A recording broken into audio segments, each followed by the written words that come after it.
Hi everyone! Welcome to my channel again. So nakikita natin yung malaking ship, Emerald Princess. Ito pala ay isang cruise ship guys, international cruise ship. At napadaan lang kami dyan kasi kakain kami ng ice cream ng kapatid ko at di namin alam may cruise ship palang dumating kahapon. So, ayan siya, nakaka-amaze kasi napakalaki niya talaga guys at mahaba. Di ko sure kung ilang passenger yan. Based sa na-search ko, I think nasa mga 3,000 mahigit. Ayan siya, napakalaki guys. For sure maraming Pilipino dyan nag-work.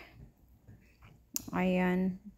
At saka good timing din nung dumating sila, no, kasi napakaganda ng araw nung dumating sila. Usually kasi maulan at saka napaka-windy. Ayan, sobrang laki guys, nakaka-amaze.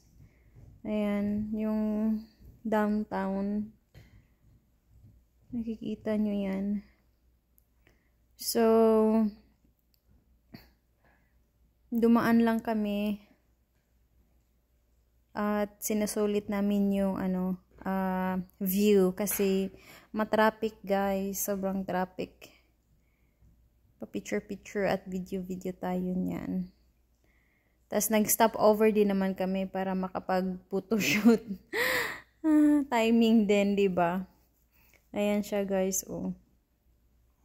Siguro yung ibang passenger na sa loob na kasi paalis na yan mamaya-maya eh. Yan siya.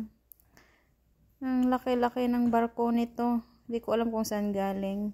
At saka nag-bonfire pala kami guys. Ayan. Nasa beach kami. Gabi na to pagkatapos ng nag-downtown kami. Sobrang lamig. Yung niya, yung hangin napakalamig kaya pa-chill muna lang tayo sa ating bonfire. Ayan siya. Sa Middle Cove pala ito, outer part. Kasi yung sa loob is madaming tao. Ayan. Enjoy!